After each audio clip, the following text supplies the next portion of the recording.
Hello दोस्तों, नमस्कार। Inspector academy के डिजिटल प्लेटफॉर्म पर आपका हार्दिक स्वागत है। और अपने भारत के संविधान से संबंधित 500 प्लस अति महत्वपूर्ण प्रश्नों की बात कर रहे हैं, जिसमें प्रतिदिन आपको 25 क्वेश्चन मिलेंगे, उनका सॉल्यूशन मिलेगा। और साथ ही में जैसे ही ये वीडियो 25 क्वेश्चनों का आपने देखा, तो ये 25 क्वेश्चन आपको टेलीग्राम इंस्पेक्टर एकेडमी का जो यूट्यूब ये टेलीग्राम है उस पर आपको उपलब्ध होंगे। साथ ही में मैं आपको बात बताऊं कि इन क्वेश्चनों से संबंधित महत्वपूर्ण क्वेश्चन है और इन क्वेश्चनों से संबंधित साइड क्वेश्चन क्या बन सकते हैं, किस प्रकार का तोड़ मरोड़ कर क्वेश्चन पूछ सकता है, वो सारी बातें अपन करेंगे। तो पहला क्वेश्चन बात करते हैं।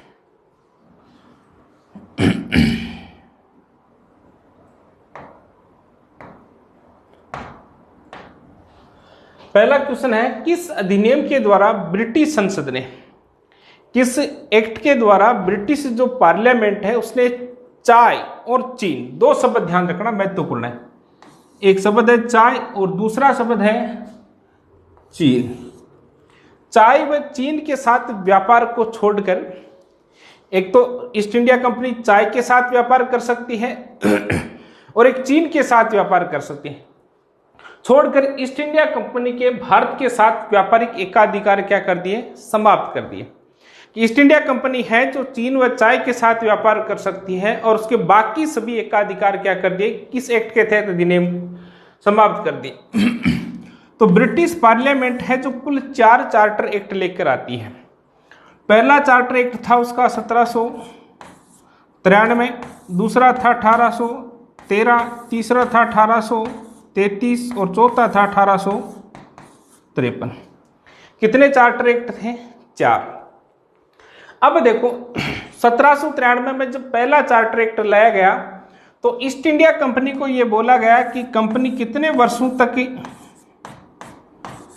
20 वर्षों तक क्या कर सकती है, व्यापार कर सकती है। क्लियर है बात।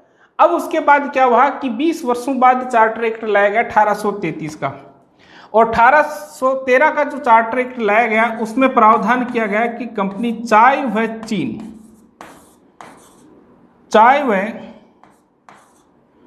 चीन के साथ क्या कर सकती है, व्यापार कर सकती है। बाकी उसके एकाधिकार क्या कर दिए, समाप्त कर दिए। और 1833 का जो चार्टर एक्ट था, इसके तहत कंपनी के सभी व्यापारिक अधिकार क्या कर दिए, समाप्त कर दिए। तो इसका आंसर क्या होगा, तो 1813 का जो चार्टर एक्ट है, इस एक्ट के द्वारा कंपनी के चाय व चीन के साथ व्यापार को छोड़कर सभी व्यापारिक एकाधिकार क्या कर दिए, समाप्त। मैं बता देना चाहता हूं आपको कि हम जो भी क्वेश्चन पढ़ेंगे उसकी क्वेश्चन की व्याख्या भी साथ में पढ़ेंगे। ऐसा नहीं कि केवल क्वेश्चन ही पढ़ लिया और व्याख्या नहीं पढ़ी। तो चाय की बात बता देता हूं आपको। उन्हें बहाने की तलाश थी हमसे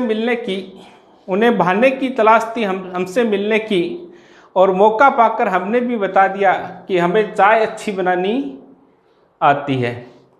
तो पहला क्वेश्चन आपको समझ में आया, जिसे ध्यान रखना। इसमें 3 क्वेश्चन बन सकते हैं, चाय व चीन के साथ। और दूसरा क्वेश्चन यह महत्वपूर्ण बन सकता है कि कंपनी के व्यापारिक अधिकार समाप्त कब किए गए, तो 1833 के चार्टर एक्ट। ब्रिटिश पार्लियामेंट द्वारा कुल कितने चार्टर एक्ट भारत के लिए लाए गए, तो 4, 20 वर्षों बाद, 93, 13, 33 और 53।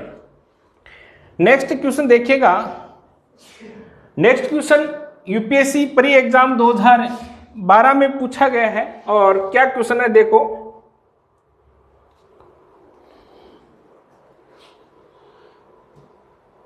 दूसरा क्वेश्चन है कि किस अधिनियम के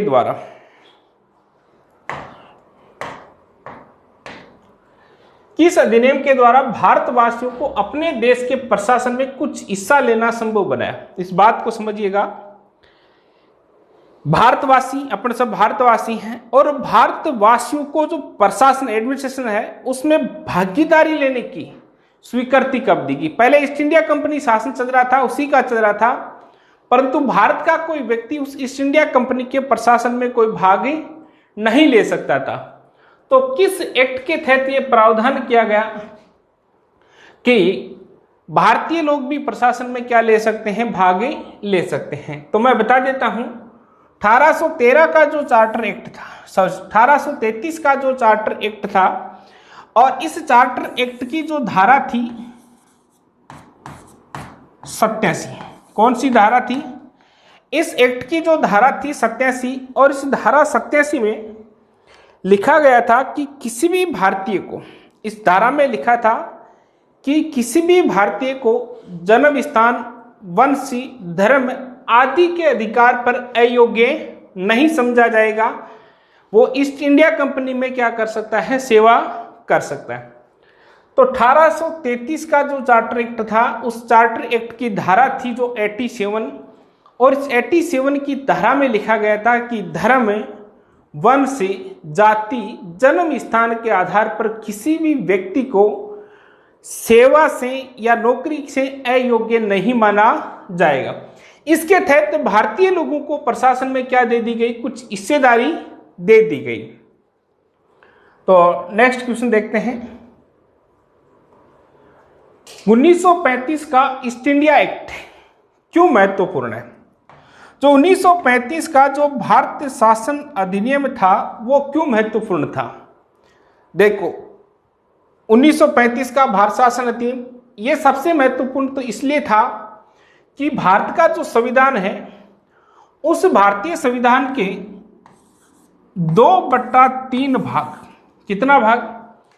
भारतीय संविधान का 2/3 भाग है जो 1935 के भारत शासन अधिनियम से लिया गया है।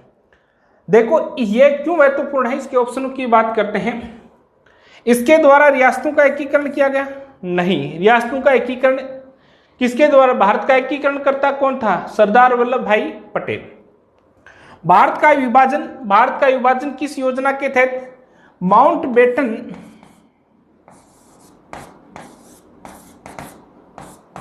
योजना के तहत। और माउंटबेटन योजना लॉर्ड माउंटबेटन द्वारा 3 जून 1947 को लाई गई, और इस योजना के तहत भारत और पाकिस्तान का विभाजन, इसके द्वारा भारत स्वतंत्रता अधिनियम कब लाया गया? तो 1947। तो ये इसलिए महत्वपूर्ण है, ये भारतीय संविधान का प्रमुख स्रोत है। प्रमुख स्रोत होने के पीछे कारण ये है कि भारतीय संविधान का जो निर्माण है, उस निर्माण का 2/3 भाग किससे बना हुआ है? तो 1935 के भारत शासन अधिनियम से बना है, गवर्नमेंट ऑफ इंडिया एक्ट से बना है। इस कारण 1935 का अधिनियम क्या है, बहुत महत्वपूर्ण है। तो ये क्वेश्चन नंबर था आपका कौन सा? 3। नेक्स्ट क्वेश्चन देखिएगा। भारतीय संविधान सभा का गठन किया गया था। इस क्वेश्चन पूछने का अर्थ यह है कि भारतीय जो संविधान सभा है, इसका गठन किस अधिनियम या किस योजना के तहत किया गया था? देखो, एक तो क्वेश्चन आता है कि संविधान का निर्माण किस योजना के तहत हुआ था? संविधान का निर्माण किस योजना के तहत हुआ था? तो संविधान का निर्माण किस योजना के तहत हुआ था? कैबिनेट मिशन योजना के तहत हुआ था। और निर्माण में लगभग कितना समय लगा? तो 2 वर्ष 11 माह 18 दिन का समय लगा। यह संविधान निर्माण की बात की गई है। और यह किसकी बात की गई है? संविधान सभा की बात की गई। ध्यान रखना, क्वेश्चन को अच्छे से समझना है। संविधान सभा का गठन 1935 के अधिनियम में संविधान सभा के गठन की कोई बात नहीं थी। क्रिप्स मिशन में 1942 में गांधी जी ने इसके बारे में कहा, लड़खड़ाते बैंक का पोस्ट डेटेड चेक। 1947 का अधिनियम है, ये स्वतंत्रता की बात कहता है। अब देखो, कैबिनेट मिशन योजना 1946, ये कैबिनेट मिशन योजना 1946 में, और इस योजना ने अपनी रिपोर्ट घोषित की थी मई 1946 में। कब घोषणा की थी? मई 1946 में। और ये जब रिपोर्ट घोषित की गई तो इसने अपनी रिपोर्ट में कहा कि संविधान सभा में कितने सदस्य होने चाहिए? 389 सदस्य होने चाहिए। कितने सदस्य होने चाहिए? 389 सदस्य होने चाहिए, जिनमें से 292 सदस्य ब्रिटिश प्रांतों से, 93 सदस्य देशी राजाओं से और 4 सदस्य किससे बताएं, केंद्र शासित प्रदेशों से। तो कैबिनेट मिशन योजना के अंतर्गत संविधान सभा का क्या किया गया, गठन किया गया। और कैबिनेट मिशन योजना में संविधान सभा के सदस्य कितने बताए, 389, 292 ब्रिटिश प्रांतों से, 93 देशी राजाओं से और 4 कमीशन। भारत में उस समय 4 केंद्र शासित प्रदेश थे, एक अजमेर मेरवाड़ा था, एक दिल्ली था, एक कुर्ग है जो कर्नाटक में, और एक बलूचिस्तान पाकिस्तान। और कैबिनेट मिशन योजना के तहत भारत में संविधान सभा का क्या किया गया, गठन। और इसी योजना के तहत कि कैबिनेट मिशन योजना के तहत ही भारत में संविधान का निर्माण किया गया। और संविधान निर्माण में कितना समय लगा, तो 2 वर्ष 11 माह 18 दिन, या 3 वर्ष में से 12 दिन कम। तो संविधान सभा के गठन की बात करें या संविधान निर्माण की बात करें, बात क्या है, एक ही है। तो ये क्वेश्चन नंबर आपका 4 मिलता जुलता क्वेश्चन बता दिया।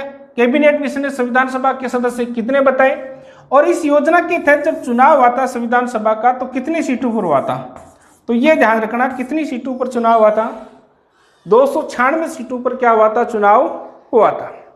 ये बात आपको ध्यान रखना।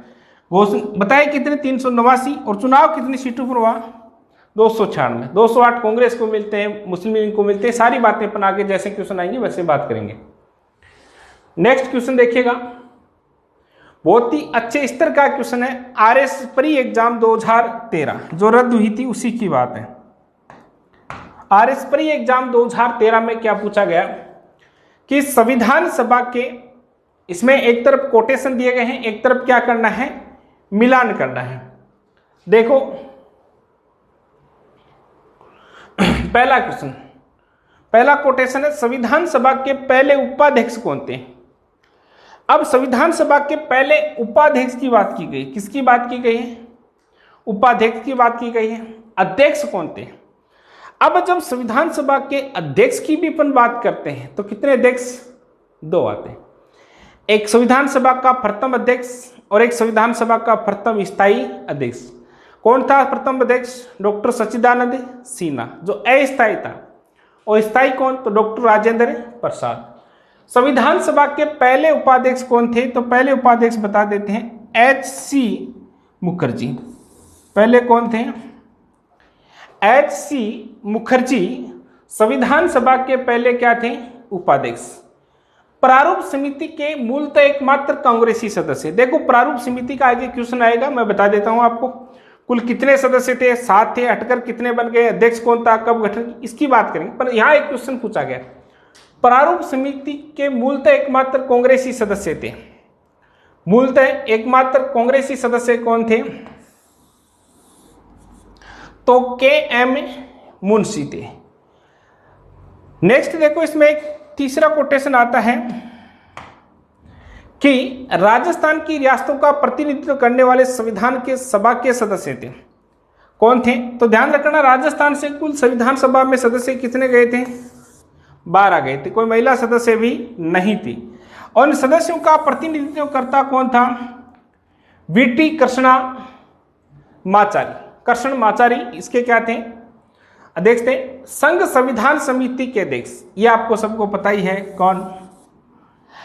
समितियों से संबंधित भी क्वेश्चन बनेंगे, तो इसमें देखो कोटेशन क्या होगा, 1 नंबर में क्या, 1 नंबर में क्या है, 4 नंबर, 2 नंबर में क्या है, 3 नंबर, और 3 नंबर में क्या है, 3 नंबर में 1 नंबर, और 4 नंबर में 2 नंबर। अब आंसर क्या होगा, 4 3 1 2। देखो पहला ऑप्शन में 4 आ रहा है, कहीं एक ही जगह 4, तो आंसर क्या सही होगा, B।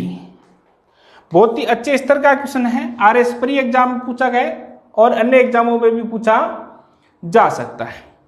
क्लियर हो गए क्वेश्चन। नेक्स्ट क्वेश्चन देखिएगा आप,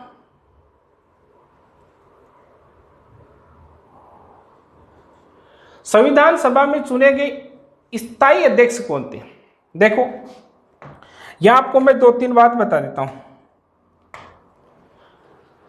संविधान सभा की प्रथम बैठक हुई थी 9 दिसंबर 1946 और संविधान सभा की दूसरी बैठक हुई थी 11 दिसंबर 1946 हुई थी।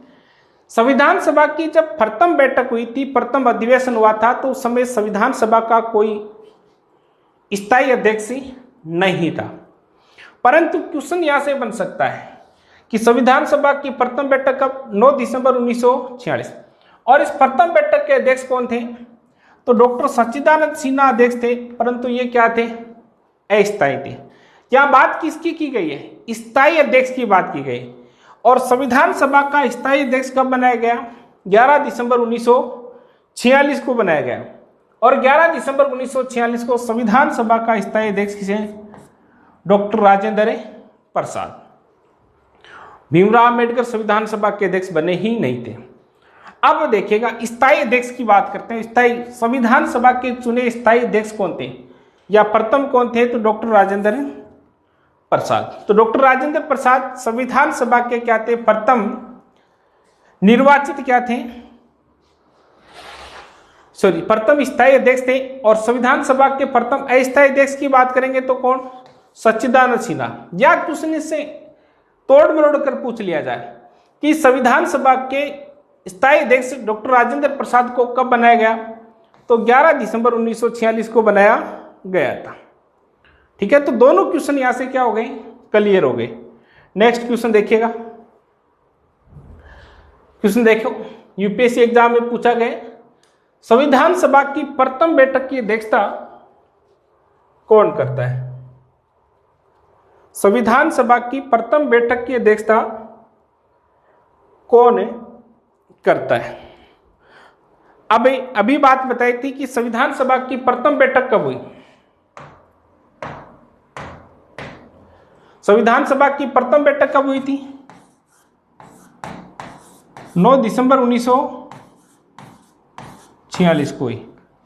संसद भवन के केंद्रीय कक्ष में होती है। और इस बैठक की अध्यक्षता कौन करते हैं?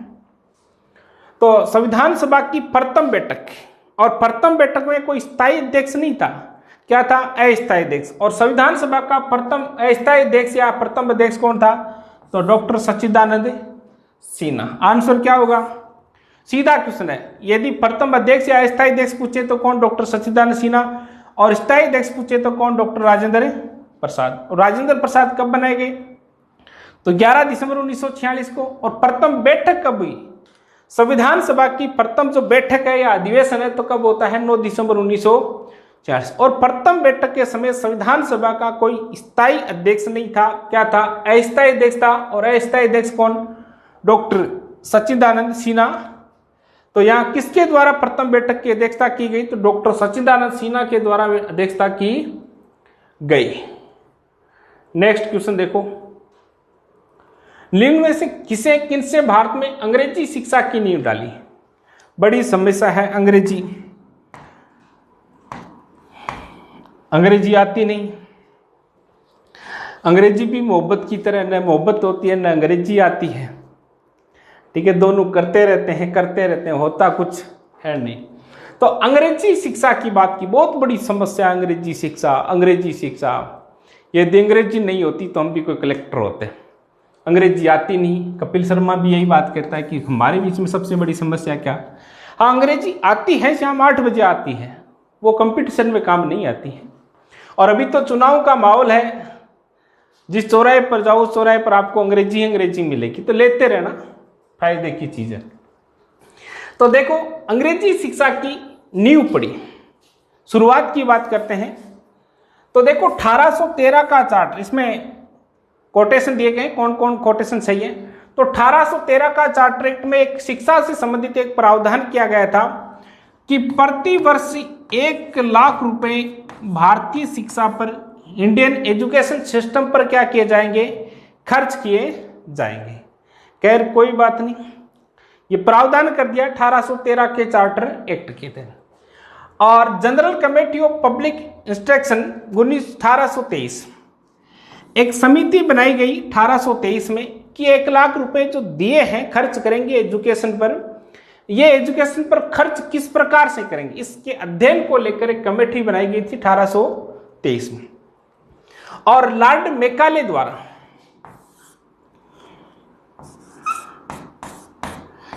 मैकाले द्वारा इस कमेटी की रिपोर्ट को क्या दे दी, स्वीकृति दे दी। और जैसे ही स्वीकृति दे दी, बता देता हूं आपको, भारत में क्या हो जाती है, एक समस्या वाली भाषा की शुरुआत हो जाती है। कौन सी? अंग्रेजी शिक्षा। अब यहां से देखो, शिक्षा की बात की गई पहली बार, तो ये कोटेशन आपका क्या है, सही। 1 लाख रुपए को किस प्रकार से खर्च किया गया, ये बात भी क्या है, और इसमें अंग्रेजी शिक्षा की बात की गई थी। और लॉर्ड मैकाले क्या करता है, 1833 के आसपास से स्वीकृति दे देता है। और भारत में अंग्रेजी शिक्षा के जनक किसे कहा जाता है, तो लॉर्ड मैकाले को क्या कहा जाता है, अंग्रेजी शिक्षा के क्या कहते हैं, जनक कहते हैं। तो कोटेशन 1 और 2 क्या है, दोनों सही है। एक भी सही है क्योंकि ये शिक्षा की बात करता है, और ये कमेटी भी क्या है, शिक्षा की बात करती है। और अंग्रेजी शिक्षा के जनक कौन है, तो लॉर्ड मैकाले अंग्रेजी शिक्षा के क्या है, जनक कहे जाते हैं। तो क्वेश्चन क्लियर है आपका। नेक्स्ट क्वेश्चन देखिएगा भाई, बहुत ही अच्छा क्वेश्चन है। ब्रिटिश भारत में, मतलब भारत तो था पर ब्रिटेन के अधीन था, किसकी बात की गई यहां, ब्रिटिश भारत की बात की गई। ब्रिटिश भारत में सांप्रदायिक प्रतिनिधित्व, संप्रदाय जानते हो, हिंदू मुसलमान सिख ईसाई ये संप्रदाय, और प्रतिनिधित्व लीडरशिप की बात की व्यवस्था निम्न से किस अधिनियम के द्वारा की गई थी। मध्य प्रदेश पीसीएस एग्जाम में पूछा गया है, ठीक है, 2019 के एग्जाम में, बहुत ही ताजा एग्जाम है, और पूछा गया था। क्वेश्चन वही है जो आप सबको आता है, परंतु क्वेश्चन की लैंग्वेज क्या की गई है, चेंज की गई है। और लैंग्वेज क्या चेंज की गई है, सांप्रदायिक निर्वाचन प्रणाली की शुरुआत। सांप्रदायिक निर्वाचन प्रणाली की शुरुआत कब की गई, 1909 के अधिनियम के तहत, आपको पता। मुस्लिमों के लिए अलग से निर्वाचन प्रणाली की शुरुआत 1909 में की गई, ये सब जान। परंतु यह शब्द एक और जोड़ दिया, सांप्रदायिक प्रतिनिधित्व। क्या जोड़ दिया गया, सांप्रदायिक प्रतिनिधित्व शब्द जोड़ दिया गया।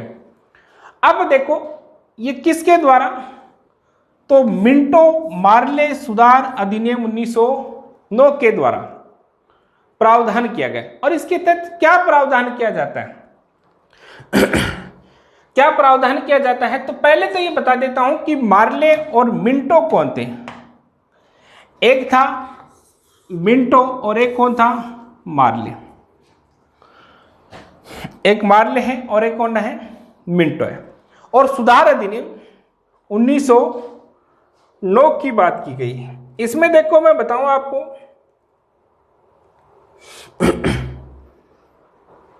मिंटो भारत का क्या था, लॉर्ड मिंटो भारत के क्या थे इस समय, वाइसराय।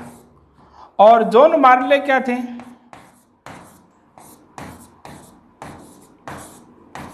भारतीय सचिव। वाइसराय कौन, लॉर्ड मिंटो, और भारत सचिव कौन, जॉन मार्ले या लॉर्ड मार्ले। ये भारत सचिव का पद कब सृजित किया गया था, तो 1858 के अधिनियम के तहत किया गया था। किस अधिनियम के तहत किया गया था, 1858 के तहत भारत में क्या किया गया, भारत सचिव पद। और इस अधिनियम के तहत क्या की गई थी, एक प्रावधान किया गया था कि मुस्लिमों के लिए, किसकी बात की गई थी, मुस्लिमों के लिए पृथक निर्वाचन प्रणाली की क्या की गई, शुरुआत की गई। मुस्लिमों के लिए पृथक निर्वाचन प्रणाली की शुरुआत की गई। कैसे, इसमें कहा, प्रावधान किया गया था कि मुस्लिमों के लिए जिन क्षेत्रों में मुस्लिम सदस्य निर्वाचित होंगे, उनके मतदाता भी कौन होंगे,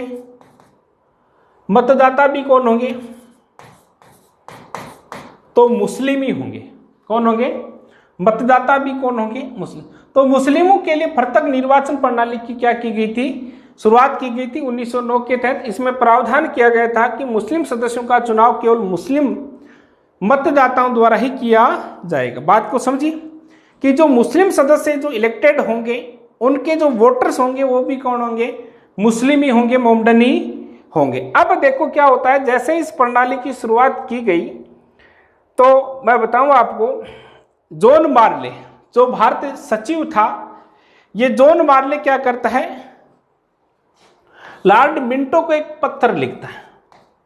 पत्र जानते हो ना, आपने भी लिखे होंगे, नहीं लिखे आपकी उम्र में तो मोबाइल आ गया, व्हाट्सएप आ गई, फेसबुक आ गई, है ना, ईमेल भी आ गई। अब ये जॉन मार्ले एक पत्र लिखता है लॉर्ड मिंटो को, क्योंकि भारत सचिव था और ये क्या था, वाइसराय। और मार्ले को पत्र लिखता है और कहता है कि हमने एक ऐसा बीज बोया है जिसकी फसल क्या होगी, अत्यधिक कड़वी होगी। जिसकी फसल क्या होगी, अत्यधिक कड़वी होगी। ये बात कौन बोल देता है? जॉन मार्ले। और देखो भारत एक देश है और यहाँ जैसे एसएससी की बात उठी थी, कोई मुद्दा नहीं चल रहा था। रेलवे की बात उठी, कोई मुद्दा नहीं चल रहा।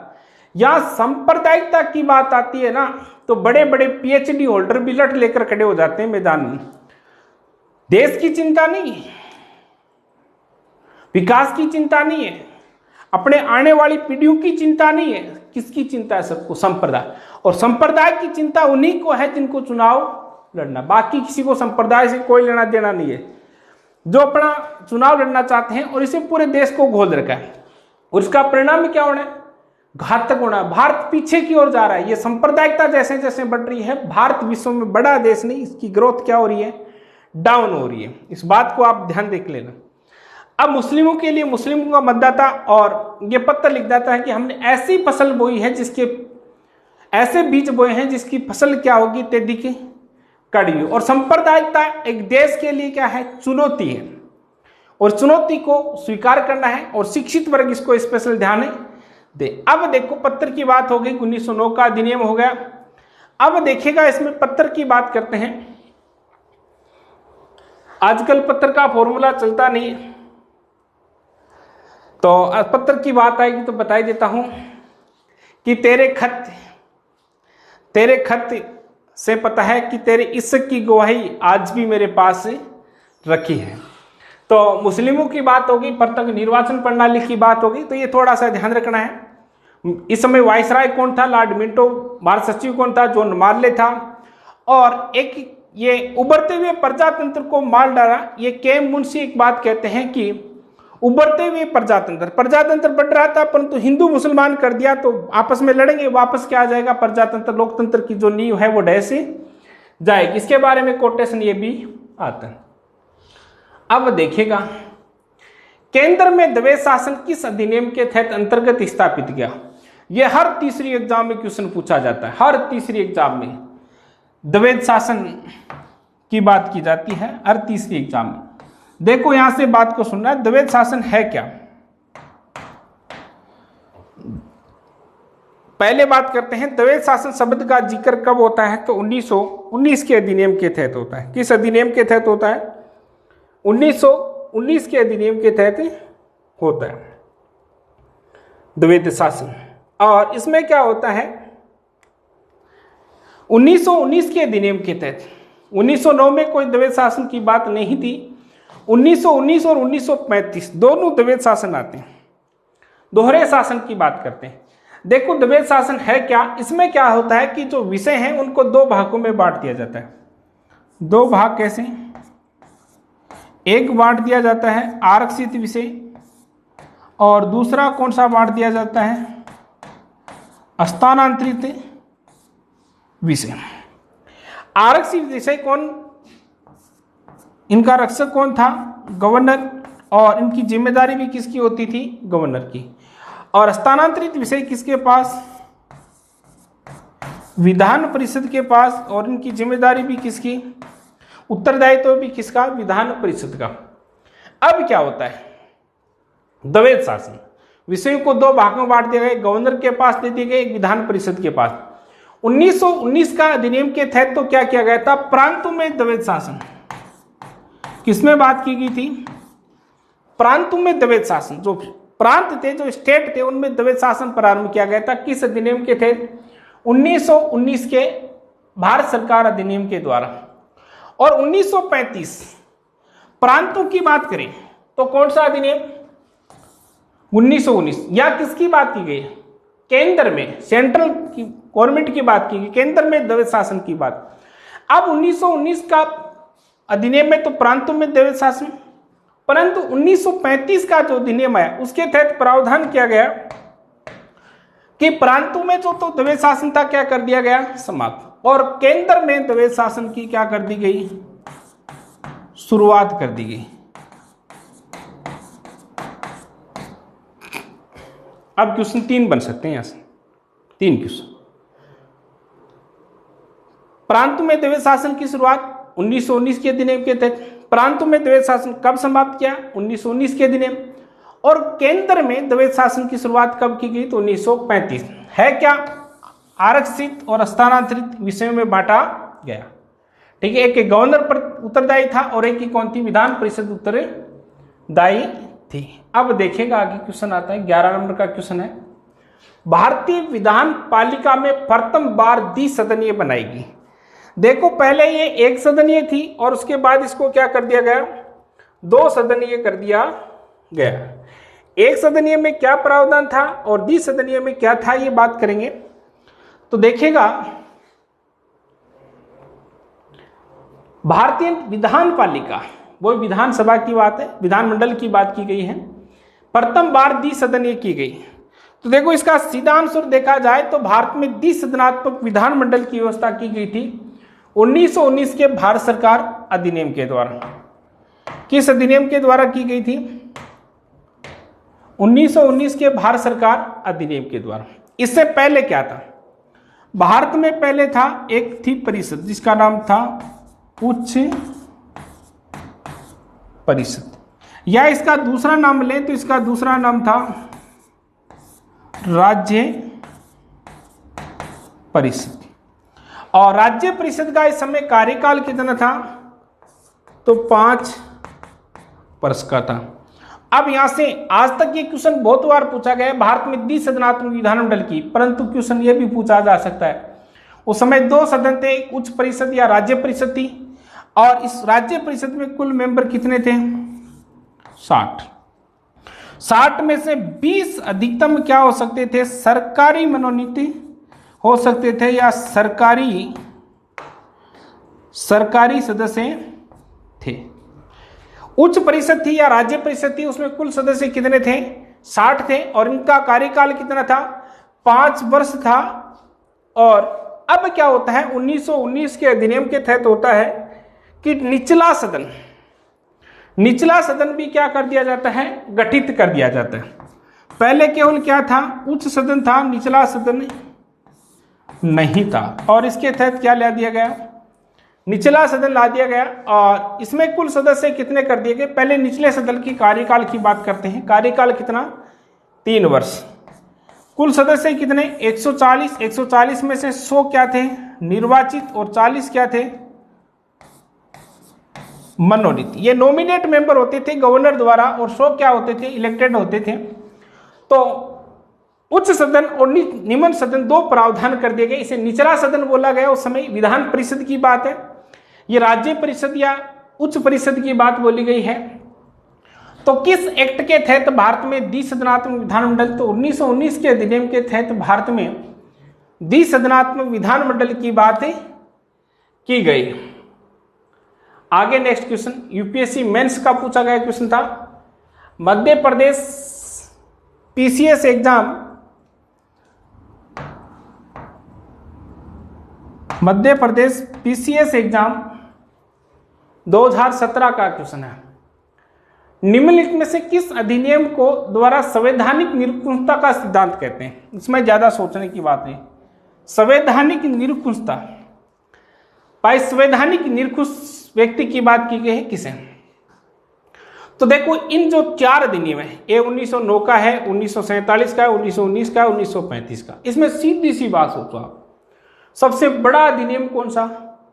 तो 1935 का अधिनियम है, सबसे बड़ा है, सबसे विस्तृत है और सबसे जटिल है।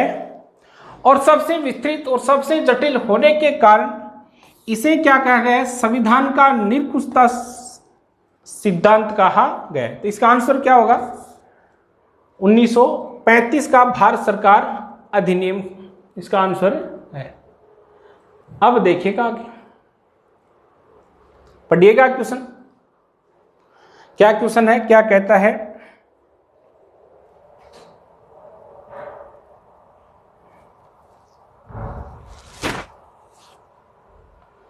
पढ़ लिया क्वेश्चन? देखो क्या कहता है, बात को सुनिएगा। भारत के लिए संविधान की रचना हेतु, भारत जो देश है इसमें जो संविधान को बनाने की बात की गई, उस संविधान बनाने के लिए एक क्या है? संविधान सभा। संविधान सभा का विचार किसने प्रस्तुत किया? किसने प्रस्तुत किया? या व्यक्ति का नाम भी दे सकते हैं ऑप्शन में, पार्टी का नाम दिया गया है, पार्टी की बात की गई है। तो अपन बात करेंगे। देखो, संविधान सभा की सर्वप्रथम मांग, एसएससी का क्वेश्चन है। तो संविधान सभा की सर्वप्रथम मांग की बात करें कि संविधान सभा की सर्वप्रथम मांग किसने की? तो एमएन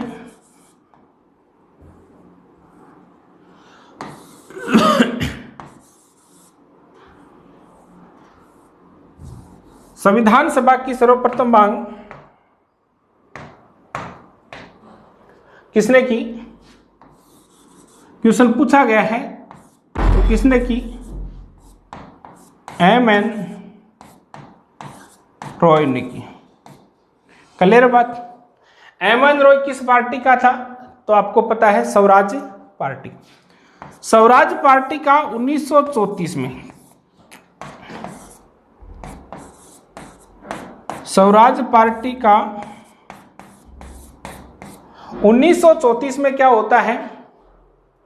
एक सम्मेलन होता है। स्वराज पार्टी का 1934 में क्या होता है? सम्मेलन होता है। और होता कहाँ है? रांची। वही सीएसके का कप्तान महेंद्र सिंह धोनी कहाँ का है? रांची। और रांची में ये क्या होता है? सम्मेलन होता है स्वराज पार्टी का। और स्वराज पार्टी के सम्मेलन में एमएन रॉय द्वारा ये कहा गया था कि संविधान सभा का जो निर्माण है वो वयस्क मताधिकार के आधार पर होगा। वयस्क किसके आधार पर होगा? मताधिकार के निर्माण पर होगा। तो सर्वप्रथम विचार किसने? संविधान सभा की मांग बोले या विचार बोले तो एमएन रॉय ने 1934 में, और स्वराज पार्टी के सम्मेलन, और सम्मेलन कहाँ था? तो रांची में एक सम्मेलन था। तो इससे संबंधित जो भी क्वेश्चन थे आपको बता दिए। सीधा क्वेश्चन तो यही पूछा गया है। तो स्वराज पार्टी ने 1934 में सर्वप्रथम किसकी बात की थी? संविधान सभा की बात की थी। नेक्स्ट क्वेश्चन,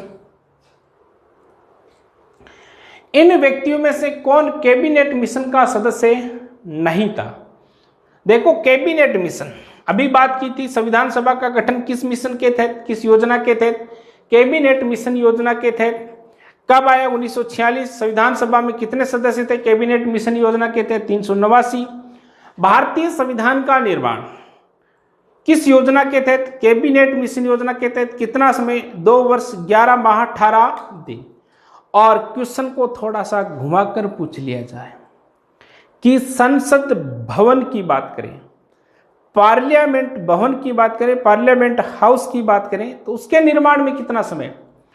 तो संविधान निर्माण में 3 वर्ष लगभग, और पार्लियामेंट भवन की बात करें, हाउस की बात करें, तो उसके निर्माण में लगे थे 6 वर्ष। 1946 में कैबिनेट मिशन भारत आया था। कब आया था? 1946 में कैबिनेट मिशन भारत में आया था। मार्च 1946 की बात है। और इस कैबिनेट मिशन में कितने सदस्य थे? 3 सदस्य थे।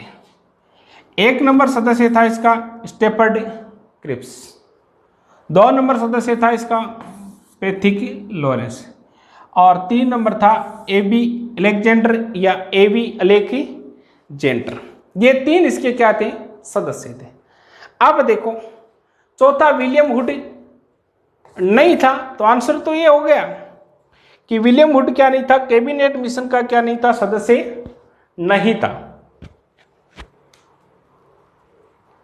विलियम हुड कैबिनेट मिशन का सदस्य नहीं था। परंतु यहां से और क्वेश्चन बन सकता है कि कैबिनेट मिशन के अध्यक्ष कौन थे? तो कौन थे? Stafford Cripps. पैट्रिक लॉरेंस इस समय क्या थे? इसके सदस्य थे। और साथ में ये किस पद पर थे? तो भारत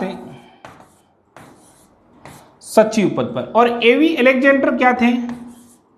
तो ये ध्यान रखना, नौसेना मंत्री थे। क्या थे? नौसेना मिनिस्टर थे। और ये 3 सदस्य एक दल था जो 1946 में कहा आता है? भारत आता है। तो बात क्लियर हो गई आपकी। कैबिनेट मिशन में कब आया? 1946। कितने सदस्य थे? 3। कौन कौन थे? ठीक है, कौन नहीं थी की तो बात की, तो अपने आंसर क्या हो गया इसमें? विलियम हुड इसका क्या हो गया? आंसर हो गया। अब देखिएगा आगे नेक्स्ट क्वेश्चन है। नेक्स्ट क्वेश्चन देखो, 1946 में निर्मित अंतरिम सरकार की में कार्यपालिका परिषद के उपसभापति कौन थे? बड़ा कंफ्यूजन का सवाल है। उपसभापति आते ही बड़े कंफ्यूजन में चले जाते हैं। अंतरिम सरकार की बात की गई। किसकी बात की गई है? अंतरिम सरकार की बातें की गई। और कैबिनेट मिशन 1946 में भारत आता है। 15 मई 1946 को अपनी रिपोर्ट देता है। इस रिपोर्ट के आधार पर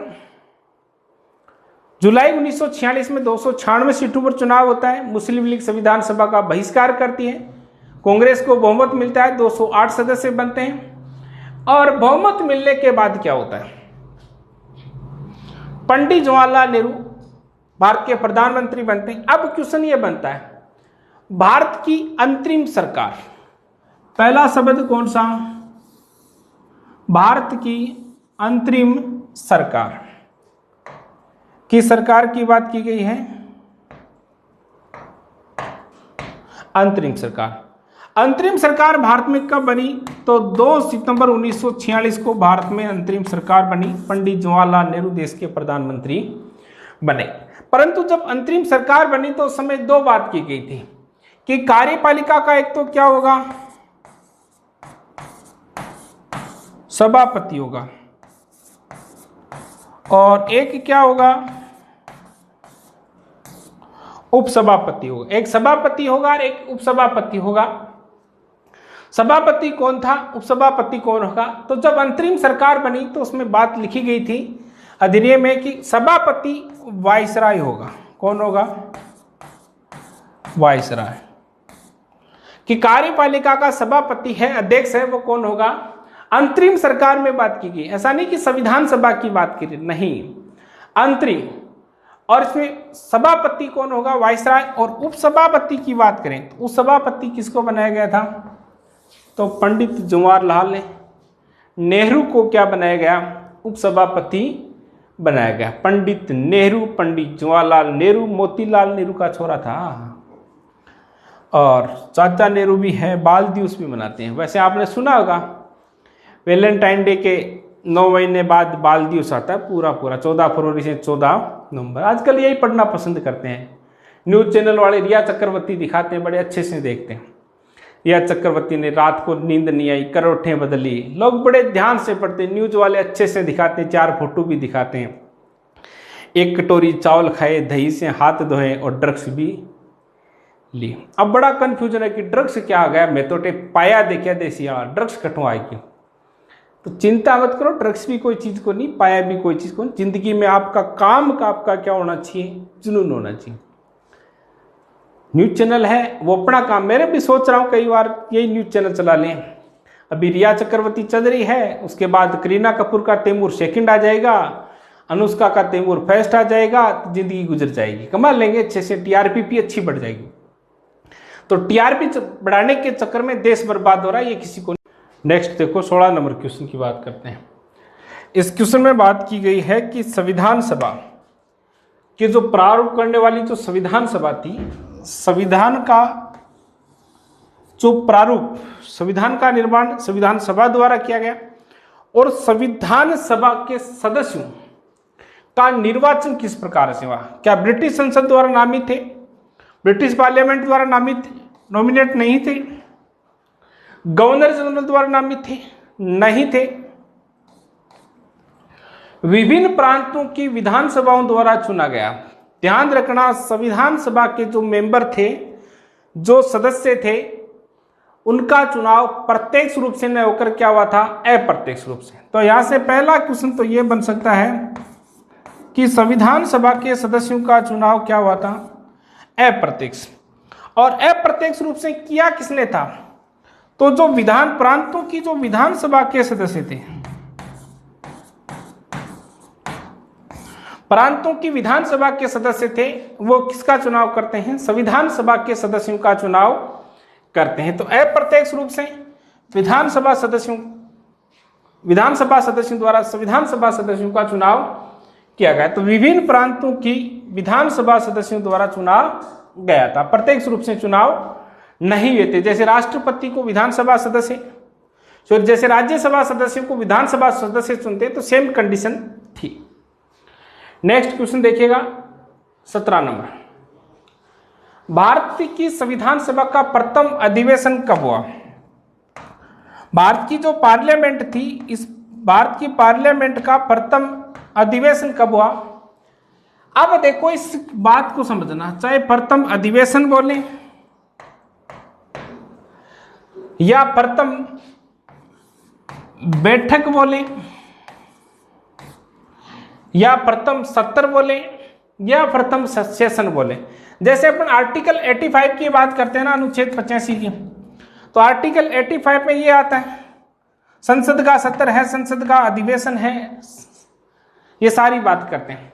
तो पार्लियामेंट की संविधान सभा की प्रथम अधिवेशन की बात करें या प्रथम बैठक की बात करें या प्रथम सत्र की बात करें, एक ही बात है। और प्रथम बैठक कब हुई थी, 9 दिसंबर 1946 को संविधान सभा की प्रथम बैठक हुई थी। क्लियर बात।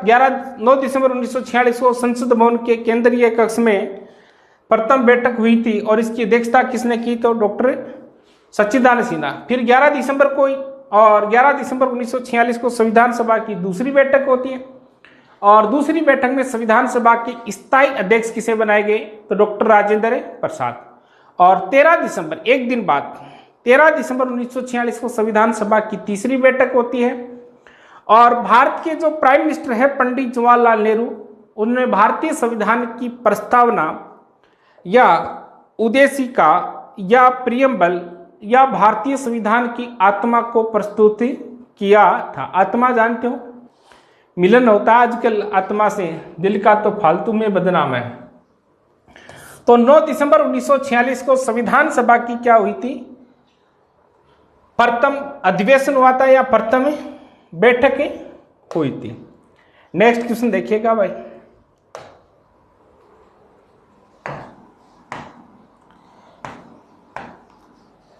भारत की संविधान सभा की अंतिम बैठक की सही तिथि बताइए। अभी अपन ने बात किसकी की, प्रथम बैठक। प्रथम बैठक कब आई, तो 9 दिसंबर 1946 को। 9 दिसंबर 1946 को प्रथम बैठक हुई। कुल बैठक कितनी हुई थी, 12 बैठक हुई थी। संविधान सभा की टोटल बैठक कितनी हुई, 12 हुई। और अब यहां क्वेश्चन पूछी गई अंतिम बैठक की। फर्स्ट की बात कर ली, सेकंड भी बता दी थी, थर्ड भी बता दी। अंतिम बैठक संविधान सभा की अंतिम बैठक कब होती है, तो अंतिम बैठक होती है 24 जनवरी 1950 को। 24 जनवरी 1950 को पार्लियामेंट किसकी 24 जनवरी 1950 को संविधान सभा की अंतिम बैठक हुई। तो प्रथम तो कब थी, 9 दिसंबर 1946 को, और अंतिम कब थी, तो 24 जनवरी 1950 को थी। क्लियर हो गई। तो आंसर क्या होगा, 24 जनवरी 1950। यहां प्रथम की बात कर ली, अंतिम की बात कर ली। अब देखिएगा, बात करते हैं एक क्वेश्चन और बना सकता है अगला, संविधान सभा की टोटल बैठक कितनी हुई? चुनाव में चल रही है ना बैठक, चाय पी रहे हैं बड़े आनंद के साथ, लंबी लंबी टेक रहे हैं, जैसे लग रहा है कि वो सरपंच ही आपने गेहूं का कट्टा गेर जासी करा, वो बुआजी के बात पर वो भी सरपंच बरसी बोलो, कोई कौन बरे को लाडी अटीन तैयारी कर लियो, एनटीपीसी में लाग जाए तो जिंदगी सुधर जाए, नहीं तो पूरी जिंदगी चाय पर चर्चा, लोगों का प्रचार करता और पोस्टर चेपता ही रह जाएगा। और एनटीपीसी लागा तो मरना दिन तनखा 60 जा रहा होगी, सरपंच ही थकड़ा कराए आओगे, बोलो देखो तो खड़ा जा, नहीं तो साहब हरिया फोन करा खड़े रहा मुड़ा, बोले फोटे यार पोस्टर चेप बोलो। तो ये बात ध्यान रखियो, ज्ञान की बात भी है बीच बीच में। तो नेक्स्ट क्वेश्चन देखिएगा, भारतीय संविधान निर्माण के समय संवैधानिक सलाहकार, ये ज्यादा कोई हार्ड क्वेश्चन नहीं है, संवैधानिक सलाहकार की बात की गई। संविधान का निर्माण हुआ था उस समय संवैधानिक सलाहकार कौन थे? तो डॉक्टर भीमराव अम्बेडकर प्रारूप बना रहे थे, यह देखते BN राव। देखो BN राव की बात की जाए तो BN राव का बनता है, इसका पूरा नाम भी दे सकता है, इसका पूरा नाम क्या है?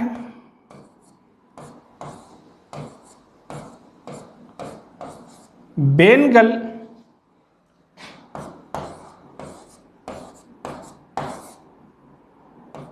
नरसिंह राव, बेनगल नरसिंह राव इसका पूरा नाम था, और यही संवैधानिक सलाहकार थे, किसके? संविधान निर्माण के संवैधानिक सलाहकार थे। आगे देखिएगा,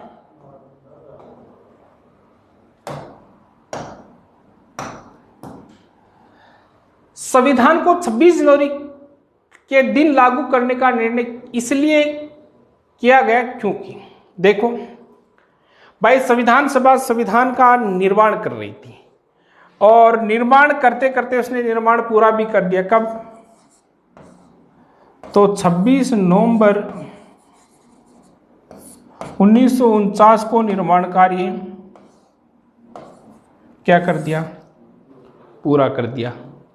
मतलब इन बनादियों भी का 80,000 जगह शब्दा, 395 अनुच्छेदा, 22 भागा, 8 अनुसूची पर सारी लिख दी, परंतु लागू कब होता है भाई? 26 जनवरी 1950। ये क्वेश्चन यही बात बोल रहा है कि ये 26 जनवरी के दिन ही लागू क्यों हुआ। क्या बोल रहा है कि जब 26 नवंबर 1949 को बन गया था तो 26 नवंबर 1949 को ही लागू कर देते, 26 जनवरी की आवश्यकता क्यों पड़ी? तो क्यों पढ़ने के पीछे कारण क्या था? देखो, एक 1929 की बात है, वर्ष 1929 में एक कांग्रेस का अधिवेशन था कहां? लाहौर, और पंडित जवाहरलाल नेहरू की बात है, पंडित जवाहरलाल नेहरू के पिता मोतीलाल नेहरू। इस सम्मेलन में, कांग्रेस का इस अधिवेशन में, लाहौर अधिवेशन में वो कहते हैं कि 26 जनवरी 1930 को अपन किस दिवस के रूप में मनाएंगे? स्वतंत्रता दिवस के रूप में मनाएंगे। किस दिवस के रूप में मनाएंगे भाई? स्वतंत्रता दिवस के रूप में मनाएंगे। परंतु होता क्या है कि भारत स्वतंत्र कब हो जाता है? 15 अगस्त 1947 को। अब उनकी बात वो 26 जनवरी वाली तो गई। अब क्या हुआ कि 26 जनवरी को कैसे जैसे ही करके यादगार बनाया जाए, तो यादगार बनाने कांग्रेस ने इस तिथि को 26 जनवरी 1930 में स्वतंत्रता दिवस के रूप में मनाया था कि 26 जनवरी को क्या करेंगे? स्वतंत्रता दिवस के रूप में मनाएंगे। परंतु ऐसा नहीं होता है, इस कारण 26 तारीख को क्या ले लिया? इस तिथि को 1930 में स्वतंत्रता दिवस मनाने की बात की थी, परंतु नहीं मना पाए, फिर इसको याददाश्त के रूप में क्या कर दिया? यही कर दिया। इस तिथि को 19 नहीं, ये एक शुभ दिन है, कोई ऐसा कोई शुभ दिन नहीं होता, सब शुभ दिन है, हर टाइम आपके लिए शुभ है, कोई अशुभ की बात नहीं, उपयुक्त में से कोई ही नहीं। देखो, लाहौर की बात आई है तो एक बात मैं बता देता हूं।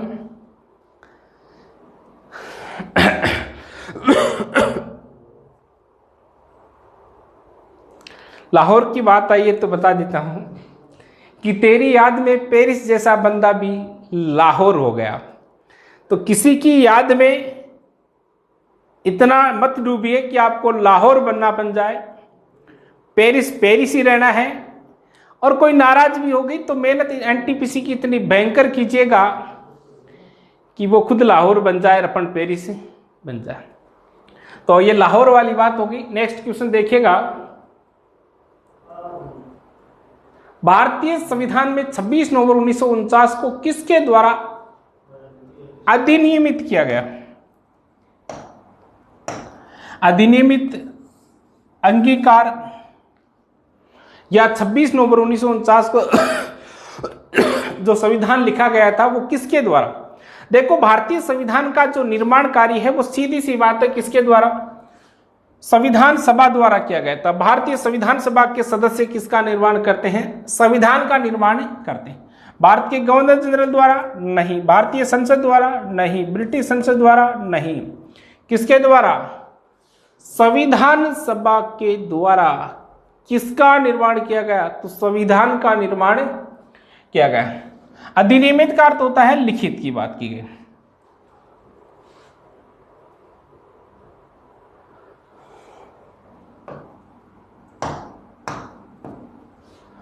बी आर अम्बेडकर का संविधान सभा में निर्वाचन हुआ था। बहुत कंफ्यूजन का सवाल है कि भीमराव अंबेडकर का संविधान सभा में निर्वाचन कहां से हुआ था?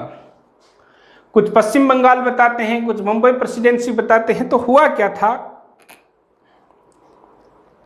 भीमराव अंबेडकर सर्वप्रथम जब संविधान सभा के सदस्य बने थे तो वो कहां से बने थे? बंगाल से। सर्वप्रथम कहां से बने थे?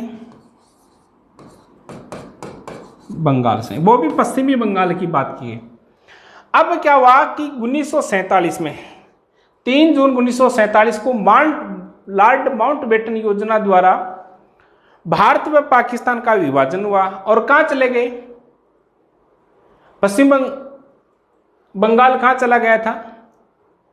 पाकिस्तान। अब यहां कंफ्यूजन मत होना कि पश्चिम बंगाल तो आज भी भारत में नहीं है। हुआ क्या था कि एक बंगाल था, उसके 2 थे भाग, एक पूर्वी बंगाल और एक पश्चिमी बंगाल। और ये बंगाल से चुने गए, परंतु जिस क्षेत्र से चुने गए थे वो बांग्लादेश में चला गया। और बांग्लादेश कहां आता था? पहले पाकिस्तान में आता था। अब क्या हुआ कि बांग्लादेश में चले गए, फिर इन्होंने दोबारा चुनाव लड़ा। और दोबारा चुनाव कहां से लड़ा? मुंबई प्रेसिडेंसी से इन्होंने दोबारा चुनाव लड़ा। और संविधान सभा में इन्होंने कार्य किया, वो किससे किया? तो मुंबई प्रेसिडेंसी से इन्होंने कार्य किया था। पहली बार चुने तो पश्चिम बंगाल से गए थे, परंतु इन्होंने संविधान सभा में। अब यह क्वेश्चन है, भीमराव अंबेडकर का संविधान सभा में निर्वाचन हुआ था। अब इस क्वेश्चन का आंसर दें तो मुंबई प्रेसिडेंसी होगा आंसर। क्वेश्चन को घुमाकर पूछ लिया जाए कि भीमराव अंबेडकर प्रथम बार संविधान सभा के सदस्य कहां से चुने गए? तो बंगाल से चुने गए थे। क्लियर है बात? ध्यान, ये कंफ्यूजन है थोड़ा सा, इसको दूर करने की बात करनी। क्या करना है? थोड़ा सा सोचना है। कार्य करते हैं तो मुंबई प्रेसिडेंसी से। चुनाव पहली बार कहां जीते? पश्चिम। चुनाव तो जीत लेते हैं, परंतु बंगाल कहां चला जाता है? अपने शहर पाकिस्तान चला जाता। किसने कहा था कि संविधान सभा कांग्रेस थी और कांग्रेस भारत था? बहुत अच्छा सवाल है। संविधान सभा कांग्रेस थी और कांग्रेस भारत था। बात ऐसी है कि जिंदगी में 2 ही तरीके हैं, एक तुझे नहीं आता, एक मुझे नहीं आता। तुझे प्यार करना नहीं आता और मुझे प्यार के सिवा कुछ नहीं आता। सेम कहानी है। संविधान सभा कांग्रेस थी भाई, जो संविधान सभा थी वो कांग्रेस थी। और कांग्रेस ही क्या थी? भारत थी। ये कथन एसएससी वगैरह, एनटीपीसी वगैरह में इस प्रकार के कोटेशन बहुत बार पूछे जाते हैं। तो ये कोटेशन है, ये कोटेशन कौन कहता है? आइंस्टीन कहता है। आइंस्टीन ने एक पुस्तक लिखी थी द इंडियन कॉन्स्टिट्यूशन, और द इंडियन कॉन्स्टिट्यूशन पुस्तक में यही लिखा था, पुस्तक के अंदर लिखा था संविधान सभा कांग्रेस थी और कांग्रेस ही भारत था। वही बात, जिंदगी जीने के 2 ही तरीके हैं, एक तुझे नहीं आता और एक मुझे नहीं आता। तो 23 नंबर का क्वेश्चन आपका कंप्लीट है। इस प्रकार के क्वेश्चनों में ज्यादा डीपली जाने की आवश्यकता नहीं, कोटेशन देखना। और आइंस्टीन थे, आइंस्टीन एक इतिहासकार थे, इन्होंने एक पुस्तक लिखी, वैसे इन्हें पद्मश्री पुरस्कार भी मिला था। इनकी पुस्तक थी द इंडियन कॉन्स्टिट्यूशन, और इस पुस्तक में इन्होंने ये बात लिखी थी, संविधान सभा कांग्रेस थी और कांग्रेस भारतीय था। नेक्स्ट क्वेश्चन देखें, बहुत अच्छा क्वेश्चन है। भारतीय संविधान सभा में कुल कितनी महिला सदस्य थी? जब संविधान सभा में कुल सदस्य थे जो 324 बचे थे, ये बताएंगे एक दिन 324 कैसे बचे थे, पहले 389, 296, 324 सारी बात। तो संविधान सभा में टोटल महिला सदस्य कितनी थी?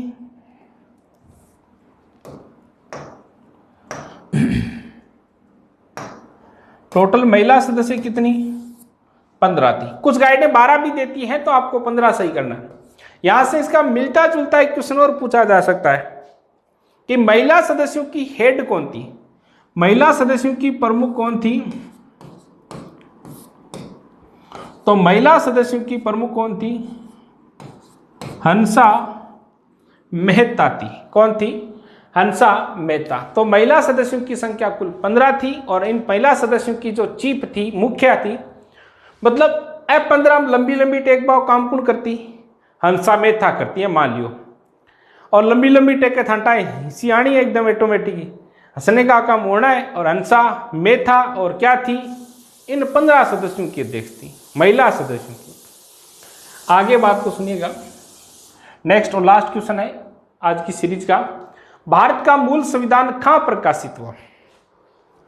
प्रकाशित का अर्थ होता है प्रिंट। और देखो, शादी के बाद पहला प्रिंट आउट आप देहरादून, उत्तराखंड, हिमाचल प्रदेश में निकलवाते हो, नहीं निकलवाते? दिल्ली में कागज का कोई ज्यादा बड़ा उद्योग नहीं है, श्रीनगर में नहीं है, अजमेर में नहीं है, और देहरादून लकड़ी अच्छी मिलती है, लकड़ी से क्या बनता है? कागज। और पहला संविधान सभा का प्रिंट आउट